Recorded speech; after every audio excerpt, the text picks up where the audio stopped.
Hola, hay una frase que siempre me ha parecido potente.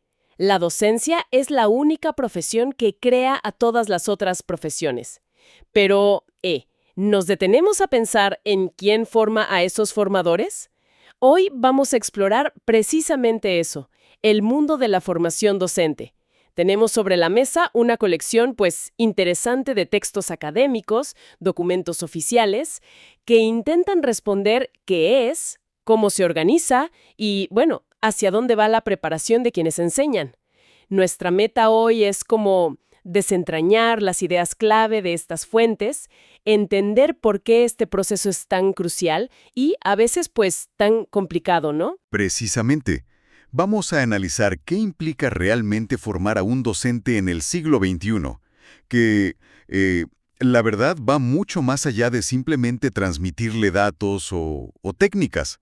Como veremos en los materiales, es un campo complejo, lleno de modelos, enfoques y tensiones que reflejan la propia complejidad de la educación, desde la preparación inicial hasta esa necesidad constante de actualizarse, ¿sabes? Perfecto. Entonces, ¿por dónde empezamos? Quizás por lo más básico. ¿Qué es exactamente la formación docente, según estas fuentes? Porque mencionan autores como Díaz Barriga, de Lela, y parece que no es tan simple como, tomo un curso y ya está. Para nada. El consenso en estos textos es que se trata de un proceso continuo. No es un evento aislado, ¿eh?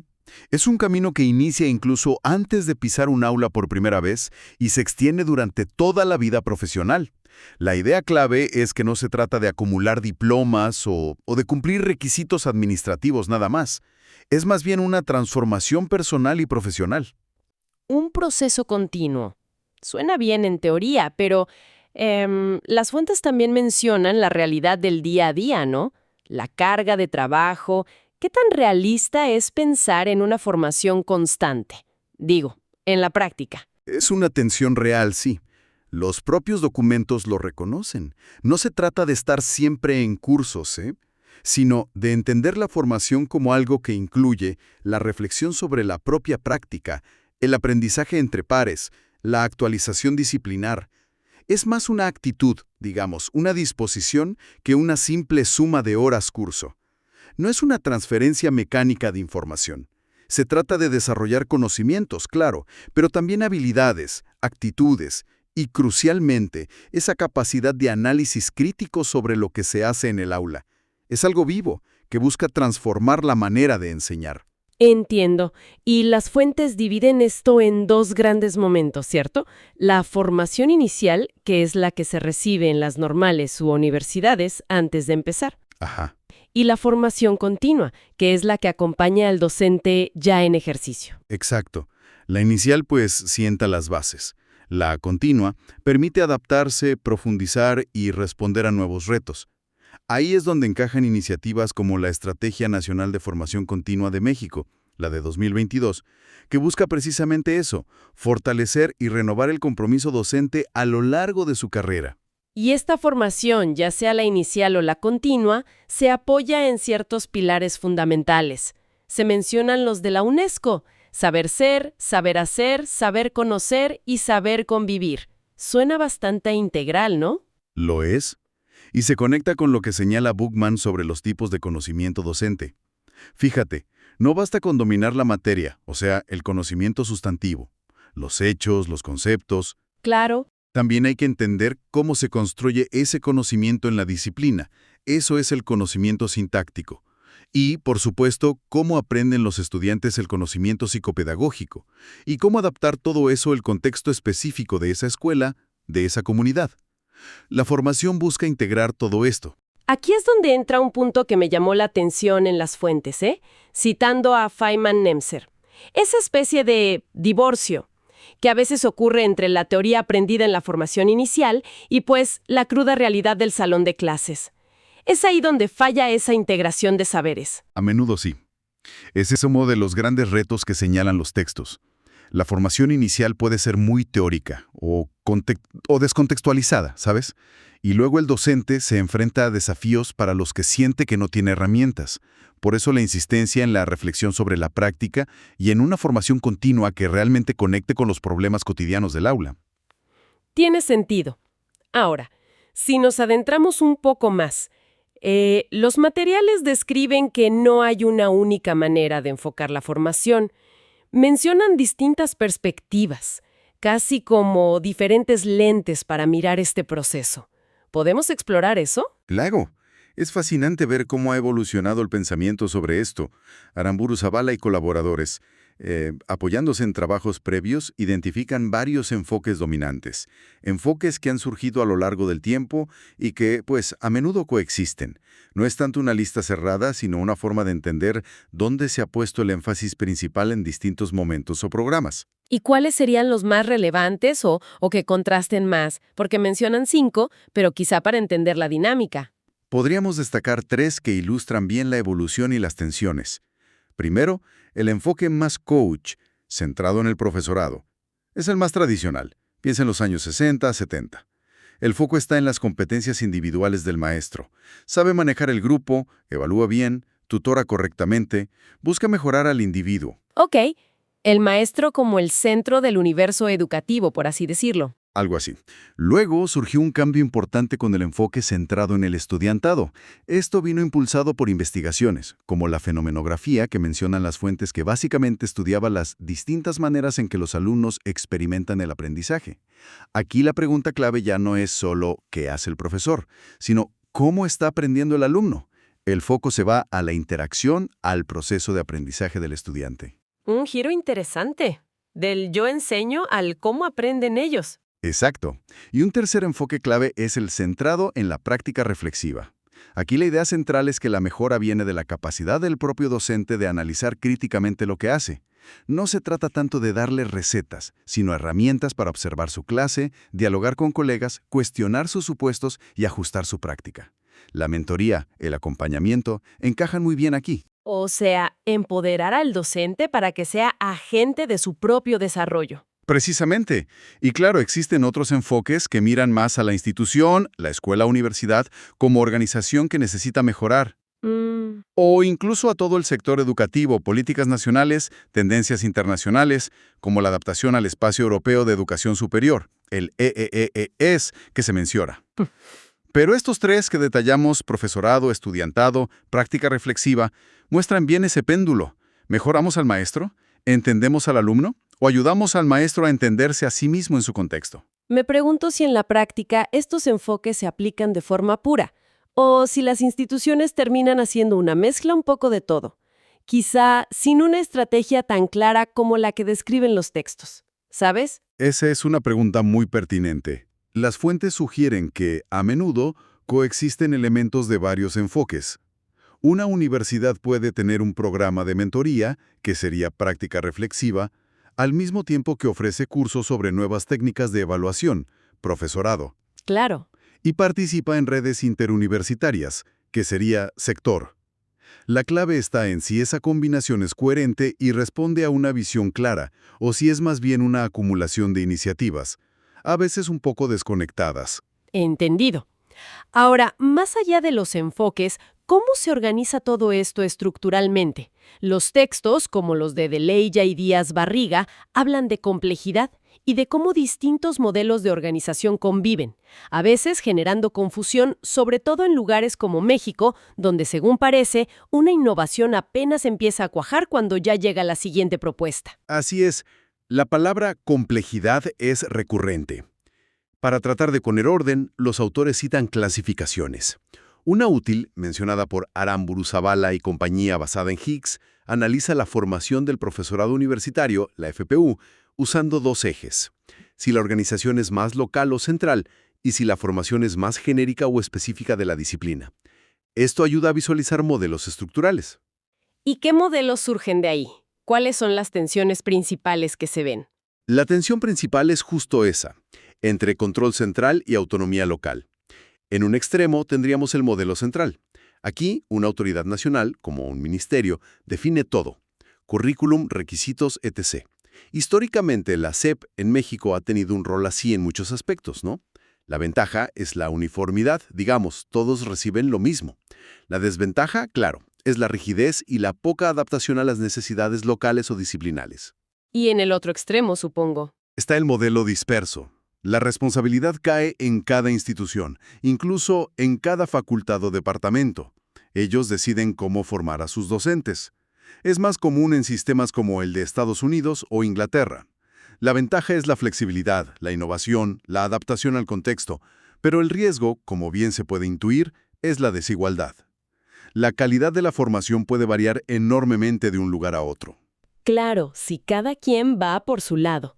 ¿Cómo aseguras un mínimo de calidad o coherencia a nivel nacional? Las fuentes deben señalar ese riesgo. Definitivamente. Es la gran crítica a este modelo. Por eso surgen intentos de encontrar un punto medio. Ahí está el modelo mixto, que combina directrices centrales con adaptaciones locales, como en España con sus comunidades autónomas. Se menciona. Ajá. Y el modelo integrado, que es como el mixto, pero con un énfasis mucho mayor en la colaboración y articulación entre todos los niveles y actores. Gobierno, universidades, escuelas, formación inicial y continua. Todo más conectado. Finlandia se suele citar como un ejemplo que aspira a esto último. Suenan como intentos de tener lo mejor de ambos mundos, coherencia y flexibilidad. Pero imagino que la coordinación debe ser, pues, un dolor de cabeza en el modelo mixto y ni hablar del integrado, ¿no? Exactamente. Requieren muchísima coordinación, diálogo y recursos. No hay un modelo estructural perfecto, la verdad. Cada uno responde a una historia, a una filosofía y tiene sus propios desafíos. Lo importante, según los textos, es ser conscientes de las implicaciones de cada modelo. Muy claro. Hemos visto qué es la formación, las distintas miradas o enfoques y cómo se puede estructurar. Ahora aterricemos en el presente. ¿Qué tendencias marcan la formación docente hoy en día? Según estos materiales, ¿hacia dónde? ¿Hacia dónde sopla el viento? Hay varias tendencias fuertes que se repiten. Una es el enfoque por competencias. La idea ya no es solo acumular conocimientos teóricos, sino desarrollar habilidades concretas y demostrables. Resolver problemas, colaborar, comunicarse efectivamente, manejar la tecnología de forma pedagógica. Ligado a eso, me imagino que sigue fuerte la idea del aprendizaje reflexivo, ¿no? La que mencionamos antes. Totalmente. Sigue siendo central. Que el docente no sea un mero aplicador de técnicas, sino un profesional que analiza críticamente su práctica, que toma decisiones fundamentadas y está en constante aprendizaje. Díaz Barriga insiste mucho en esta dimensión ética y crítica de la reflexión. Podemos olvidar la tecnología. Las TIC deben ser un tema recurrente, imagino. Por supuesto, pero el énfasis, como señalan Quintero, Caldas y Parra Vanegas, no está solo en usar las herramientas, Ajá. sino en desarrollar la competencia para diseñar experiencias de aprendizaje significativas con ellas. Las TIC como potenciadoras del aprendizaje activo, no solo como transmisoras de información. Y mencionan también un componente más social, ¿verdad? Algo de... Sí, hay un énfasis creciente en la ética y el compromiso social. Formar docentes conscientes de las desigualdades, comprometidos con la equidad, la inclusión, el respeto a la diversidad, y que vean la educación como una herramienta de transformación social. Estas tendencias suenan potentes y supongo que se traducen en metodologías concretas. Los materiales citan ejemplos del programa Prueba T de Fundación Carlos Slim, como el aula invertida, el aprendizaje basado en proyectos, ABP. Sí. La gamificación, el storytelling, el aprendizaje experiencial. ¿Son estas las herramientas para llevar esas tendencias al aula? Son ejemplos claros de cómo esas tendencias se pueden materializar en la práctica pedagógica. El aula invertida, pues, obliga a repensar el uso del tiempo en clase, ¿no? El ABP fomenta la resolución de problemas y la colaboración, competencias justo. La gamificación busca motivar de formas distintas. El storytelling conecta con la parte emocional y comunicativa. Y el aprendizaje experiencial se basa en el aprender haciendo y reflexionando, muy ligado a la práctica reflexiva.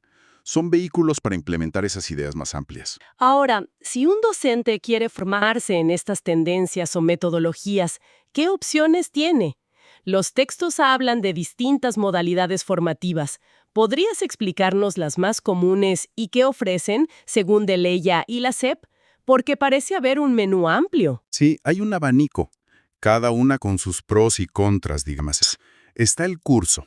Corto, específico. Ideal para una actualización rápida, pero a menudo se queda en la superficie. Difícilmente fomenta una reflexión profunda por sí solo, ¿sabes? El clásico curso de fin de semana, que decíamos. Algo así. Luego está el taller. Más práctico, participativo. Muy bueno para desarrollar habilidades concretas, para ensuciarse las manos. Su éxito depende mucho del diseño y de la dinámica grupal. Aquí sí puede haber espacio para la reflexión sobre la práctica. El seminario suena más teórico, ¿no? Como para discutir ideas. Generalmente sí. Está orientado al análisis crítico, al debate de ideas, a profundizar en conceptos. Fortalece la base teórica, pero quizá la aplicación práctica no es tan inmediata como en un taller. Y luego vienen opciones más largas, diplomado y posgrado. Exacto. El diplomado es más estructurado, de mediana duración. Suele combinar teoría y práctica de forma más sistemática. Ya requiere una inversión mayor de tiempo. Y el posgrado, maestría, doctorado, pues es el nivel más alto de especialización. Implica investigación, producción de conocimiento, es la opción más profunda, pero también la más exigente en tiempo y recursos. Entonces, la elección depende mucho de lo que se busque, ¿no? Una actualización rápida, un curso. Desarrollar una habilidad, un taller. Profundizar teóricamente, un seminario. Algo más integral, diplomado o posgrado. Pero Delia sugiere algo más, ¿cierto? Que la clave es combinar. Efectivamente. La recomendación que se desprende de las fuentes es que una formación continua rica y efectiva probablemente combine distintas modalidades a lo largo del tiempo, según las necesidades y los momentos de la carrera docente. No hay una modalidad única que sirva para todo. La clave es la pertinencia y la coherencia con los objetivos de desarrollo profesional. Bueno, creo que hemos cubierto bastante terreno, desde definir qué es y qué no es la formación docente, hasta explorar los distintos enfoques, las estructuras organizativas, las tendencias actuales y las modalidades disponibles. Queda claro que es un ecosistema complejo, ¿eh? Definitivamente, hemos visto que formar docentes hoy implica mucho más que enseñarles a enseñar. Es acompañar un proceso continuo de desarrollo profesional y personal, que debe ser reflexivo, crítico, situado, conectado con las necesidades de los estudiantes y la sociedad. Hemos tocado las tensiones entre teoría y práctica, entre control central y autonomía, entre distintos énfasis, maestro, alumno, sistema. Y la necesidad de integrar saberes, el disciplinar, el pedagógico, el contextual, sigue siendo un desafío central, como señalan las fuentes. No es una tarea sencilla, ni para quienes diseñan la formación, ni para quienes la viven. Para nada. Y eso nos deja con una última reflexión quizá, una pregunta que emerge de toda esta exploración. Considerando esta complejidad que hemos desgranado, la evolución constante de modelos y enfoques, y esa necesidad imperiosa de adaptación y aprendizaje continuo, ¿cuál será esa habilidad o cualidad fundamental, la piedra angular, que un docente y quizá cualquier profesional en realidad necesita cultivar hoy más que nunca, para poder navegar este panorama cambiante y sostener un aprendizaje significativo a lo largo de toda su vida? Una excelente pregunta para seguir pensando. Nos la llevamos. Muchas gracias por acompañarnos en esta exploración del mundo de la formación docente.